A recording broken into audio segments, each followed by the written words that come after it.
Mais Scum est impatiente. Scum ne se laisse pas consoler par la perspective des générations futures. Scum veut prendre son pied tout de suite. Et si une grande majorité de femmes étaient Scum, elles parviendraient en quelques semaines aux commandes du pays en refusant de travailler, c'est-à-dire en paralysant la nation entière. Là où le monde est contre, ce manifeste est pour. Society for Cutting Up Men, et c'est les parleuses. La société pour tailler en pièces les hommes. Ça parle du pouvoir. C'est un peu un appel à supprimer le sexe masculin. Crispée, anxieuse et mal à l'aise et peu sûre d'elle. Qui n'est qu'un tas de merde sans intérêt. J'ai eu la suite d'une phrase. Il ne s'agit pas de lâcheté, mais d'instinct de survie. Vous savez maintenant ce qu'il vous reste à faire ? Les parleuses. J'écris de chez celles qui suivent leur chemin de désir. Le matrimoine littéraire. Littérature, etc. présente Les Parleuses, séance de bouche à oreille pour propagation du matrimoine littéraire.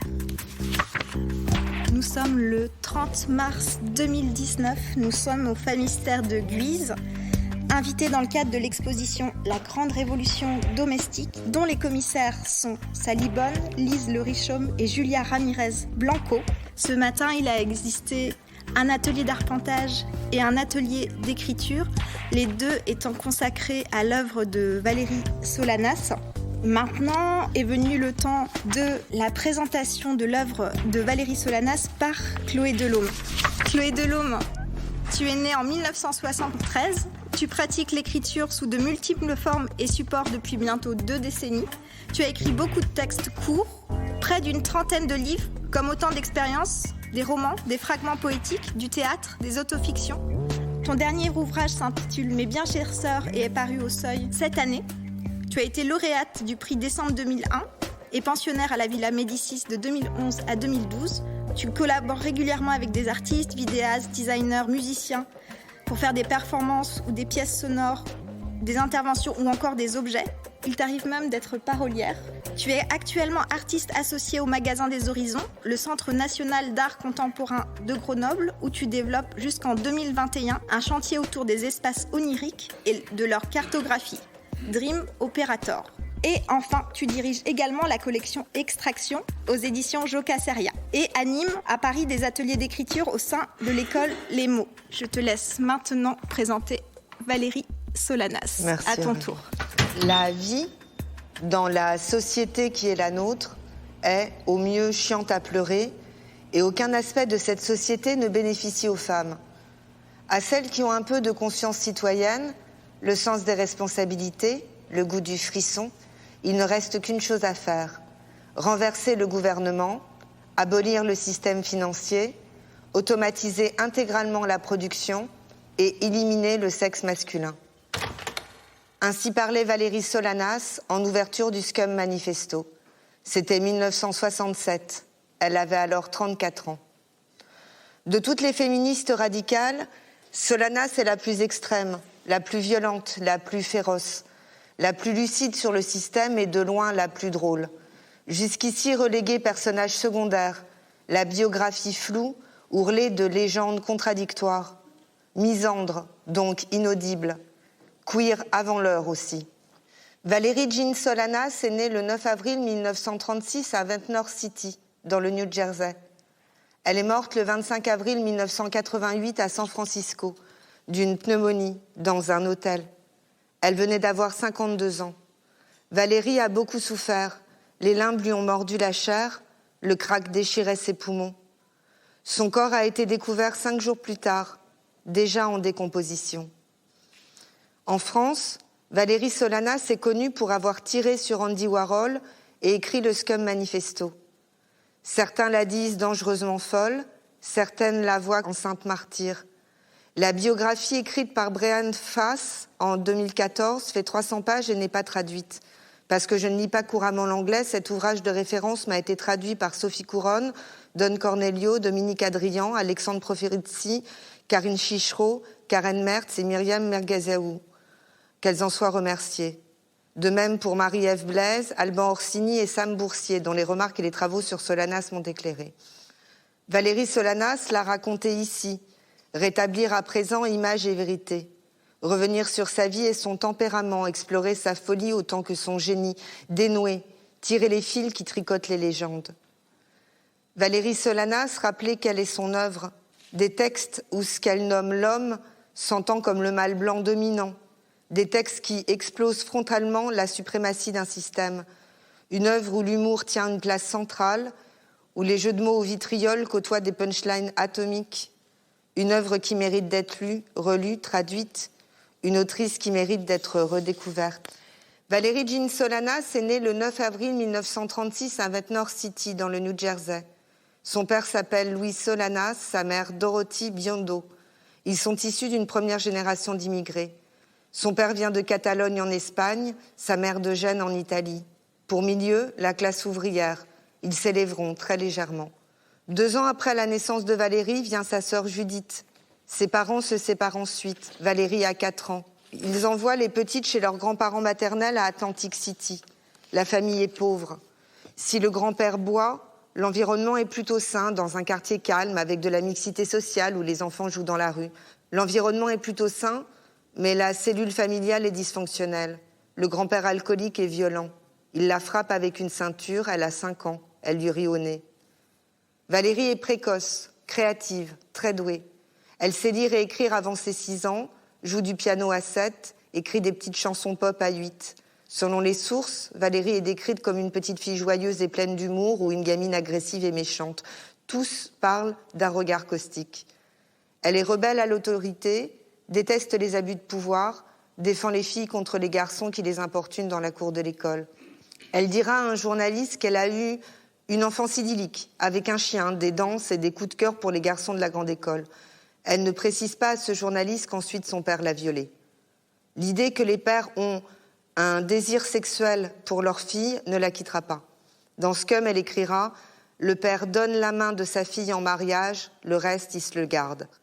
Des abus sexuels de Louis sur Valérie, sa sœur Judith dira « Valérie était très attachée à son père et sa trahison sur elle a eu beaucoup à faire dans les problèmes par la suite ». Plus tard, les psychiatres parleront de l'enfance sauvage de Valérie, ponctuée de vols à l'étalage et d'autres petites infractions, d'expériences sexuelles précoces et d'instabilité de ceux qui devaient la protéger. À l'orée de l'adolescence, Valérie se retrouve à Baltimore, chez sa mère et son nouveau beau-père qu'elle ne supporte pas. Il l'envoie dans une école privée catholique où elle reste peu de temps suite à son agression d'une nonne.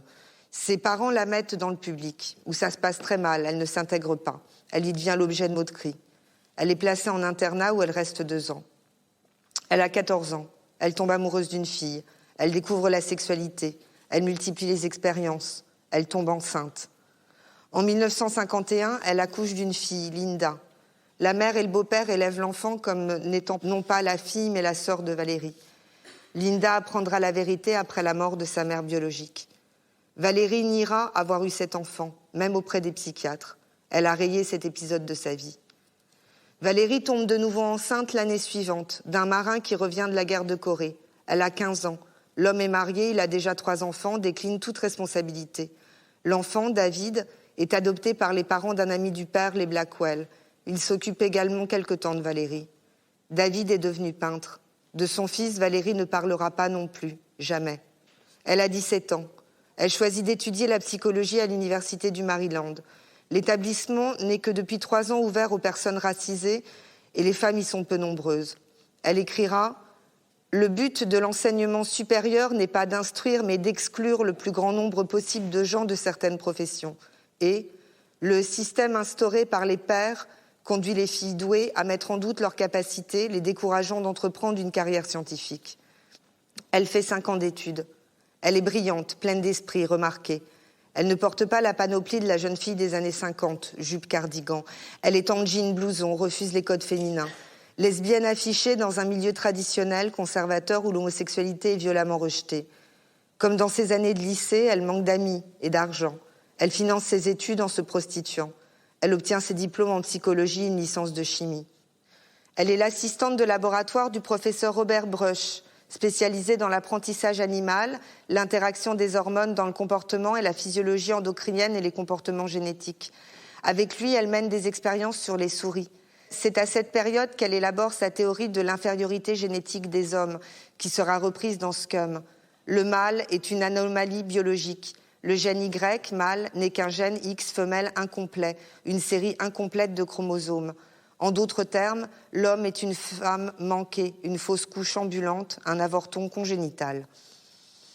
Elle est connue sur le campus. On la sait intelligente, redoutable, mais aussi financièrement précaire. Valérie taxe souvent. Arrogante, elle dérange. Elle revendique son homosexualité, se définit comme lesbienne tout en s'affichant au bras de petits amis occasionnels, ce qui crée le trouble. D'autant que nombre de ses camarades s'abstiennent de coucher avant le mariage. Elle s'emporte souvent, réagit avec rage, a déjà retourné une table, fait l'objet de sanctions disciplinaires. Elle veut être écrivaine. Elle publie ses premiers textes dans le journal de la fac. Elle y traite, sous forme de lettres sarcastiques, du sexisme et des injustices faites aux femmes. Elle est surnommée la petite suffragette du Maryland. Sa réputation lui ouvre une radio locale. Elle y anime 15 minutes d'émission. Les gens appellent pour obtenir ses conseils tranchants et humoristiques sur leur situation personnelle. Elle fait un mariage blanc pour qu'un camarade de classe grecque ait ses papiers. Elle voudrait poursuivre ses études en 3e cycle à l'université du Minnesota, mais elle n'obtient pas de bourse, ce qui compromet ses projets de recherche et la renvoie à ce réel où les femmes n'ont pas leur place. Elle en sera très affectée. Valérie porte la colère des refusés par la société. Valérie erre. Entre 1959 et 1962, elle voyage aux États-Unis sans que personne ne sache vraiment ce qu'elle y fait. Valérie est contre la notion de travail. Elle n'occupera jamais d'emploi. La prostitution, sous diverses formes, restera son unique source de revenus. Son statut de prostituée sera toujours revendiqué, comme son appartenance au bas-fond. Elle se positionne volontairement en marge de cette société, se définissant elle-même scum, c'est-à-dire rebut, déchet, racaille. Du système patriarcal, un parasite dangereux. En 1962, elle s'installe à New York, à Greenwich Village, déterminée à y devenir écrivaine.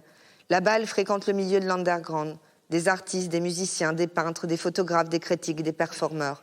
De 62 à 67, son œuvre se constitue. Elle publie des textes courts dans Cavalier, un magazine du genre Playboy. Pour exemple, son « Manuel à l'usage des jeunes filles pour intégrer une classe de loisirs », publié en juillet 66. C'est un texte drôle, incisif. Il détaille les activités sexuelles d'une fille de la ville pragmatique qui occasionnellement se fait de l'argent en monnayant des conversations et du sexe afin d'avoir du temps pour écrire et poursuivre ses propres intérêts. On y trouve en germe le Scum Manifesto. L'héroïne à la fin se demande comment débarrasser le monde de la guerre, de l'argent et des fameuses filles à papa dociles à l'ennemi. De 62 à 65, elle travaille sur une pièce de théâtre, Up Your Ass, dans ton cul. Elle en fera de nombreuses versions, retouchant chaque scène, peaufinant les dialogues, ajoutant des didascalies. Elle en fera des lectures publiques, la présentera à des metteurs en scène dès 62, tentera vainement de trouver un éditeur et un producteur, finira par essayer de vendre le texte elle-même sous forme de copie offset à des libraires, puis en passant une annonce publicitaire en 66 dans le Village Voice. Cette pièce n'est pas publiée en France, Sophie Couronne vient de la traduire. Son titre complet est « Up Your Ass » or « From the Cradle to the Boat » ou « The Big Suck » ou « Up from the Slime ». Dans ton cul ou du berceau au bateau, ou super boulet ou en direct de la vase. Du berceau au bateau. L'idée étant que si les femmes se mettent au berceau, elles lâchent la cabine de pilotage, ne peuvent plus gouverner le navire, soient influencées sur la direction du monde, fomenter des troubles sociaux ni provoquer des catastrophes. Up Your Ass. Au sujet du titre de sa pièce, elle dira en plaisantant « Au cas où il fera un malheur à Broadway, au moins, il y aura quelque chose d'acceptable à mettre sur l'aventure des théâtres. » En préambule de Up Your Ass, Valérie écrit « Je dédicace cette pièce à moi, une source ininterrompue de force et de soutien, et dont les inébranlables loyautés, dévotion et confiance ont permis l'écriture de cette pièce. Remerciements additionnels.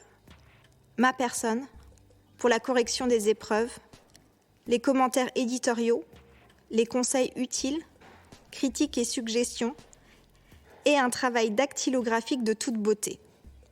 Moi-même, pour les recherches personnelles sur les hommes, les femmes mariées et autres dégénérés. Dans ton cul est une farce sarcastique, une satire ubuesque. Elle met en scène Bondy Pérez, une prostituée, habillée en pantalon treillis, blouson écossais criard et chaussures de sport, qui, glande dans l'escalier d'accès de l'immeuble où elle vit. Bondy est un double de Valérie. Provocatrice, outrageusement vulgaire, elle est aussi agressive envers les mâles dominants qu'envers les femmes qui jouent leur jeu. Up Your Ass, c'est le pendant fictif du Scum Manifesto. On y croise, en plus de Bondy Pérez, une flopée de personnages outranciers. Alvin, le mâle alpha décérébré, Ginger, la fille à papa carriériste, Spade Cat, le noir trop cool qui se tape toutes les filles, White Cat, le gros naze qui n'en sert jamais aucune, Mrs. Arthur, l'épouse obsédée sexuelle et mère meurtrière, son fils qui lui ne pense qu'à son pénis, Russell, le misogyne, Miss Collins et Sherazade, les 2 drag queens et une professeure d'art domestique. Extrait de la rencontre de Bondy et Ginger. Enchantée, Bongy. Tu me parlerais un peu de toi? Quels sont tes vices? Je n'ai aucun vice. Je ne bois pas, je ne fume pas, je ne travaille pas. Je vois. Du genre un peu vieux jeu. Je trouve ça mignon. Moi, je suis du genre furie moderne, déterminée à réussir. À réussir quoi? Réussir à fond dans le monde réel, le monde des hommes. Et jusqu'ici, je n'ai pas à me plaindre. J'ai un boulot génial, je n'ai affaire qu'à des hommes. On a beaucoup de choses en commun, moi aussi. Moi, j'ai affaire à des hommes vraiment fascinants. Tous névrosés. J'adore la névrose. C'est tellement créatif. Créez avec vos trous de mémoire, exprimez vos inhibitions. C'est ma devise. Je parlais justement de ça dans une fête l'autre soir avec Reggie Cronconi. Tu sais, le célèbre réalisateur. Il était complètement d'accord. Ensuite, on a parlé du roman que je suis en train d'écrire, dont le sujet est un jeune homme sensible et torturé qui se cherche. Ce roman est l'expression la plus profonde de mon moi intime. Ensuite, je lui ai montré quelques-uns de mes vers libres, qu'il a énormément admirés.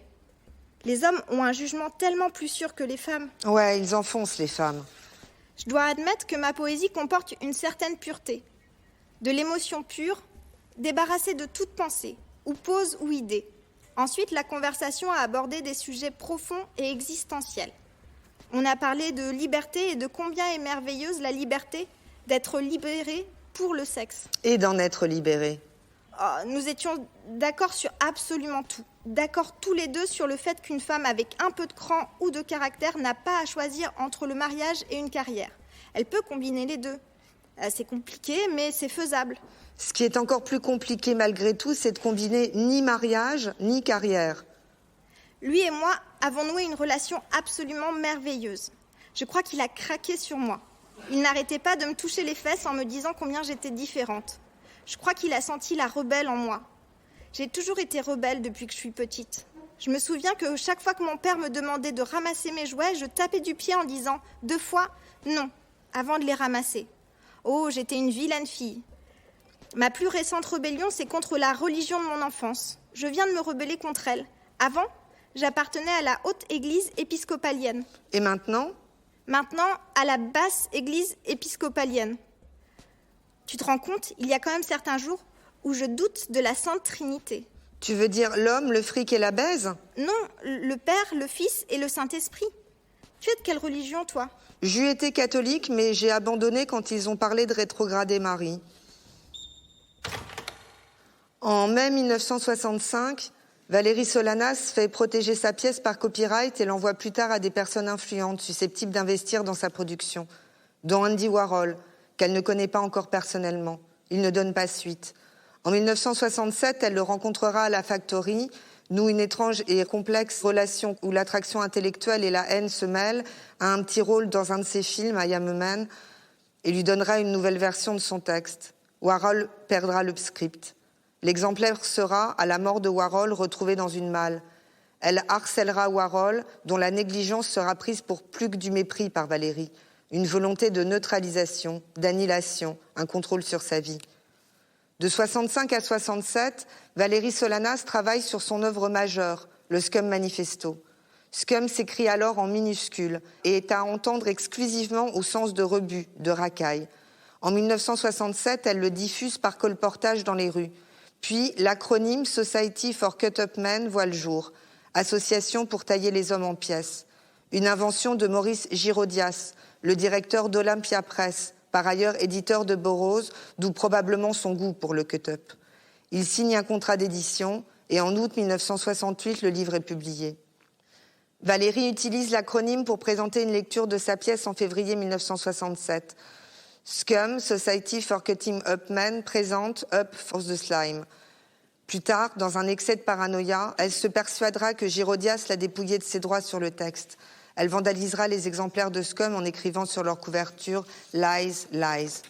Scum Manifesto est Valérie Solanas. Elle dira d'ailleurs « Lisez mon manifeste, il dit qui je suis ». Un manifeste est une déclaration écrite et publique par laquelle on expose un programme d'action. Comme elle le dit dès l'ouverture, le Scum Manifesto aspire à renverser le gouvernement, en finir avec l'argent, instaurer l'automatisation à tous les niveaux et supprimer le sexe masculin.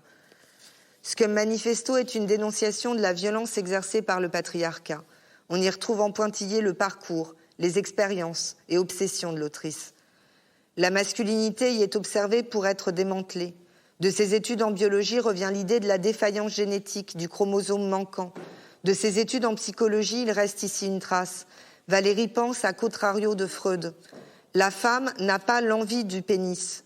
Le fantasme féminin de récupération du phallus manquant, elle l'inverse. C'est l'homme qui est dans la frustration de ne pas être une femme. Et cette frustration le gouverne. C'est un de ses arguments phares. Le mâle a besoin de boucs émissaires pour projeter sur eux ses failles et ses insuffisances et pour s'y défouler de sa frustration de ne pas être une femelle. Cette frustration engendre la violence exercée sur les plus faibles, les femmes mais aussi les personnes racisées. Valérie Solanas formule les enjeux des combats intersectionnels avant l'heure. Sa recherche frénétique de compensation, parce qu'il n'est pas une femme, combinée à son incapacité à communiquer et à compatir, a permis à l'homme de faire du monde un gigantesque tas de merde. Il porte l'entière responsabilité de la guerre, l'existence de l'argent et toutes les inégalités inhérentes à un système vicié.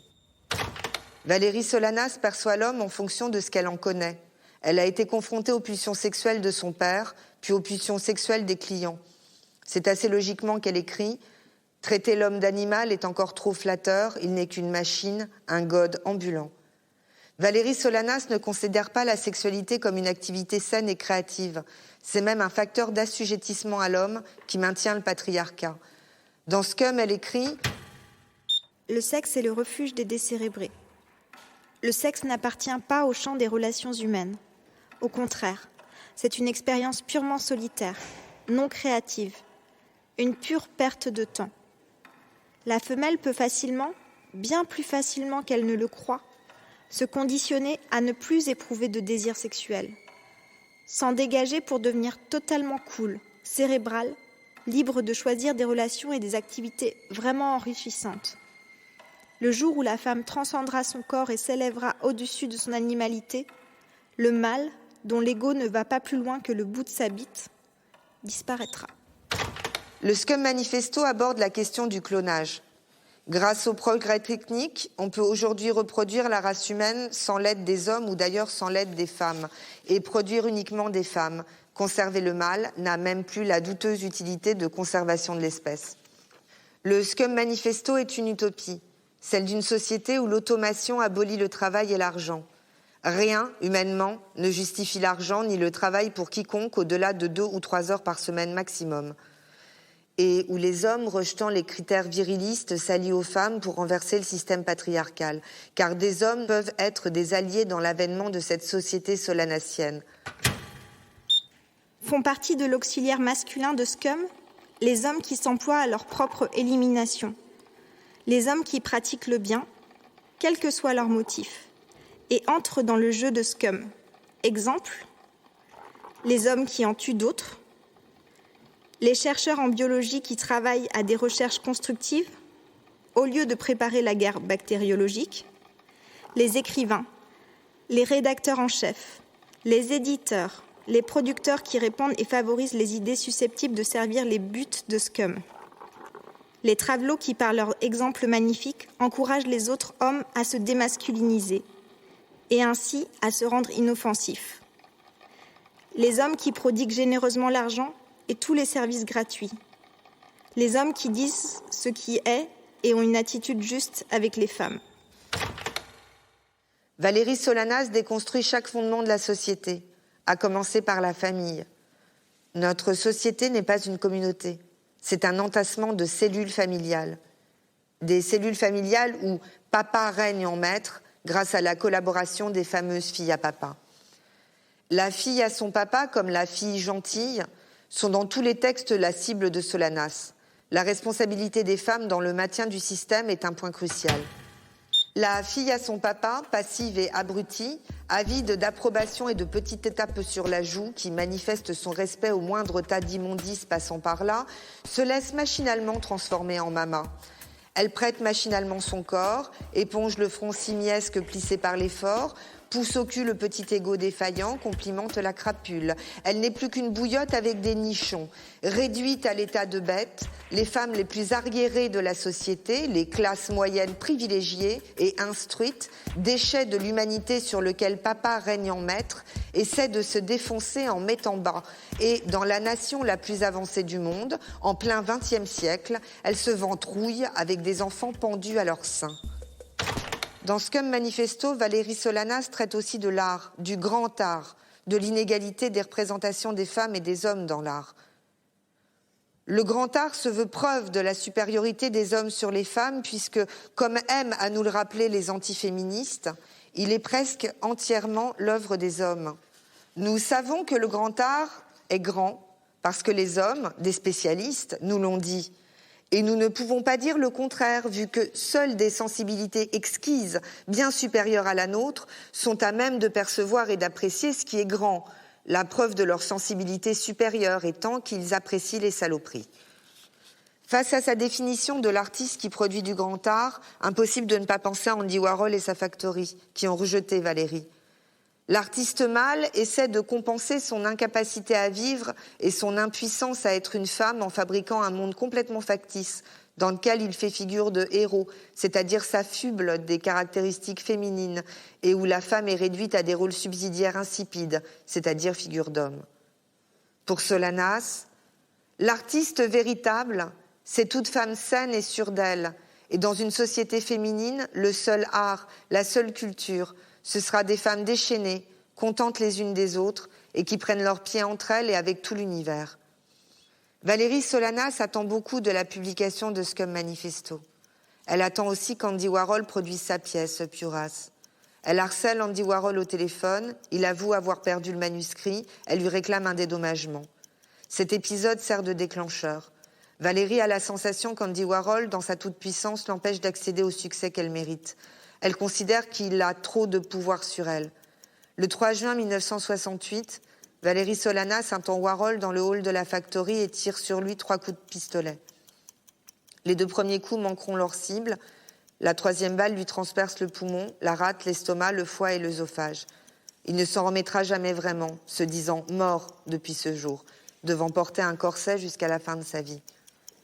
Valérie se rend à la justice le soir même. Elle est poursuivie pour meurtre avec préméditation. Elle a eu son quart d'heure de gloire en tirant sur celui qui a inventé le concept. Elle s'en dit satisfaite, mais comptait plutôt le tuer. Elle plaide coupable et écope de 3 ans de prison. Girodias publie le Scum Manifesto en août. La publicité est assurée.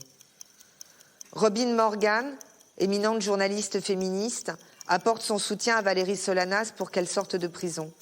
La présidente de la section new-yorkaise de la National Organization for Women, NO, Tigress Atkinson, décrit Valérie Solanas comme la championne la plus remarquable des droits des femmes. Une autre membre de la NO parlera d'elle lors de son procès comme de la porte-parole la plus éminente du mouvement féministe. Valérie Solanas purgera majoritairement sa peine en hôpital psychiatrique, où elle subira un traitement par électrochoc et une hystérectomie sans son consentement. Valérie est libre en 1971. Toujours en marge, elle gagne sa vie en se prostituant et en mendiant. En 1977, elle donne une dernière interview dans The Village Voice, où elle réaffirme ses positions tenues dans Scum et déclare écrire un livre intitulé Valérie Solanas. Ce livre ne sera jamais écrit. Valérie sombre dans l'oubli. Elle fait plusieurs séjours en hôpital psychiatrique, part vivre en Californie, devient accro au crack. Elle meurt le 25 avril 1988 d'une pneumonie dans un hôtel de San Francisco. Son corps a été découvert en état de décomposition. Par la fenêtre de sa chambre, on la voyait écrire. De ses textes, il ne reste rien. Sa mère les a brûlés. Valérie Solanas, la mémoire malmenée, personnage secondaire. Valérie Solanas, ailleurs, que reste-t-il d'elle? En 1990, Lou Reed compose un album en hommage à Andy Warhol, Songs for Drella. Dans la chanson I Believe, il dit « Je crois qu'être malade n'est pas une excuse et je crois que j'aurais abaissé la manette moi-même. » Il fait allusion à la chaise électrique. La peine de mort pour Solanas. C'est ça qu'aurait voulu Lou Reed. En France, le Scum Manifesto a été traduit en 1971. Il a toujours été perçu par certains comme un texte féministe le plus révolutionnaire de la fin du XXe et par les autres comme les élucubrations d'une mégalomaniaque paranoïaque. En 1998, les éditions des Mille et une Nuits ont réédité le Scum Manifesto avec une postface de Michel Houellebecq. C'est cette édition, grand public, qui circule le plus actuellement. La postface de Michel Houellebecq commence par « Pour ma part, j'ai toujours considéré les féministes comme d'aimables connes, inoffensives dans leurs principes, malheureusement rendues dangereuses par leur absence de lucidité. » Un peu plus loin, il fait son boulot de postface. Mais dès les premières pages du Scum, on sent d'ailleurs qu'on a affaire à un texte d'une autre trempe. En rhétorique, on appelle ça l'encadrement discursif. Ici, la postface neutralise la portée féministe du texte, la disqualifie.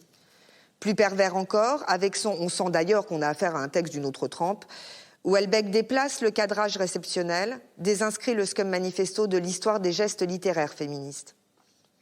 Valérie Solanas, une autrice suédoise, Sarah Strinsberg, en a fait l'héroïne d'un roman sublime et d'une pièce de théâtre particulièrement poétique et déjantée en 2006, La faculté des rêves, et Valérie Jean Solanas va devenir présidente de l'Amérique. En 2017, dans Homo Incorpored, Sam Boursier parle de Scum Manifesto comme d'une offensive queer contre les technologies dans le genre des années 1960. Il considère que Girodias, en apposant l'acronyme Society for Cut Up Men, recodifie la portée du texte, faisant, je cite, passer Solanas pour une castratrice, alors qu'elle était un genderfucker qui a sociabilisé pour son malheur avec les gay hype et misogynes de la Factory. La philosophe Avita Ronell considère que Solanas se situe dans le canon philosophique, la comparant à Nietzsche, Goethe, Marx, Freud, Derrida, Butler et Deleuze, déclarant que Valérie Solanas fonctionne avec les meilleurs d'entre eux. Elle y voit une distance critique vis-à-vis des modèles patriarcaux, des pensées et des figures, la figure patriarcale, la paternité comme fiction et la compréhension du genre performatif. Avita Ronell perçoit le Scum comme un cri. Sometimes you have to be screamed to be heard. Un cri, mais un cri qui taillade. Valérie Solanas, personnage secondaire, modifier les légendes. S'en souvenir comme d'un cri, non pas une femme, un cri d'apocalypse qui déchire tous les voiles. Un cri, une rage vivace, jamais fossilisée. Un cri qu'il faut entendre, relire, faire circuler. Le matrimoine aussi est fait de hurlements.